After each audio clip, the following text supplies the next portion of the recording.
Et là, pour l'heure, nous avons ici Mathieu Van Overstraten pour parler bande dessinée. Ce matin, Mathieu, votre première BD, nous parle simplement du personnage principal qui se trouve là et qui est un journaliste radio. Exactement, ce journaliste radio, c'est Bruno Cadenne, qui était journaliste sur France Culture. Et le 6 février 2017, Bruno termine une longue journée de travail. Le lendemain matin, il anime la matinale, un peu comme nous ici, mais il tient encore à préparer ses reportages prévus la semaine d'après en Roumanie, en Bulgarie.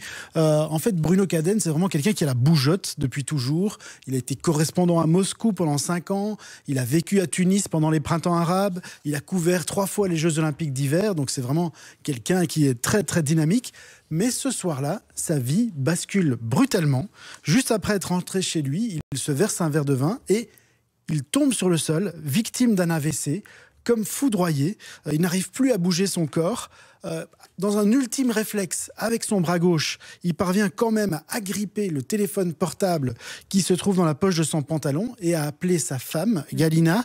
Impossible évidemment de prononcer un seul mot, mais il parvient quand même à faire une sorte de appeler au secours. Sa femme, heureusement, a le bon réflexe, comprend qu'il y a quelque chose qui ne va pas, appelle les secours. Les pompiers arrivent, ils enfoncent la porte et ils parviennent à le sauver vraiment d'extrême justesse. Alors, vous le dites, hein, ils vont le sauver, mais c'est un peu le véritable parcours du combattant, j'imagine, pour ça. Oui, c'est sûr, il est sauvé, mais il est quand même sacrément diminué, puisque quand il se réveille à l'hôpital, Bruno, il est incapable de bouger, incapable de parler, ce qui est quand même vraiment le comble pour un homme de radio. Et comme l'indique le sous-titre de la BD, c'est le début d'un très lent retour à la vie pour Bruno, puisqu'on va suivre 36 mois de soins, de rééducation. Il enchaîne les séances avec les kinés, avec les logopèdes, avec des neurologues. Et donc c'est un combat vraiment que Bruno va mener avant tout contre lui-même, contre son corps, puisqu'il va essayer de dompter ce corps qui ne répond plus. Il va essayer de retrouver la parole et très progressivement, il va y arriver, mètre par mètre, syllabe par syllabe. Il réapprend avec ce qu'il appelle lui-même un corps qui vit au ralenti. Alors c'est Bruno Cadenne qui a voulu qu'on raconte son histoire, son parcours en bande dessinée, mais j'imagine qu'il n'a pas été seul pour le faire. Non, donc la BD s'appuie vraiment sur son témoignage, c'est vraiment un témoignage, mais évidemment, il s'est associé à 2 auteurs de BD, donc Xavier Betaucourt et Olivier Perret, qui s'y connaissent en sujet sensible, puisqu'ils avaient déjà abordé la question des soins palliatifs dans une de leurs BD précédentes qui s'appelait Quelques jours à vivre. Et donc là, ils optent dans Silence Radio pour un style sobre mais efficace. Ils ne cherchent pas ni à enjoliver les faits, ni à les aggraver. Ils veulent montrer la réalité.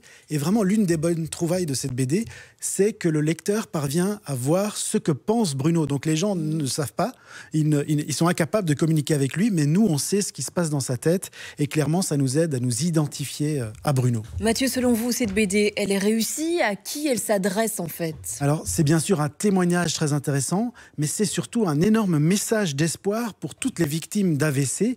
Et il y en a beaucoup, puisque chaque année, il y a 19 000 victimes d'AVC en Belgique. Il y en a 150 000 en France.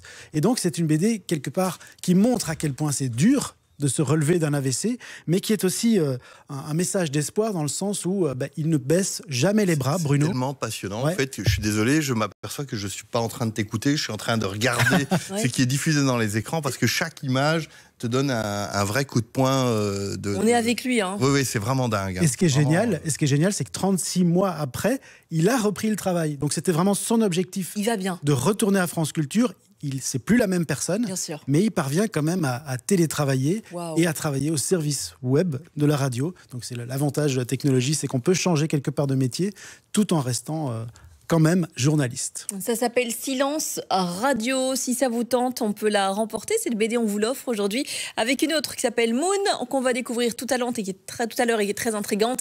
Vous envoyez un petit SMS, le code Jouon, au 60 03 75 centimes le message. Mais là, il est 6h31, on s'informe.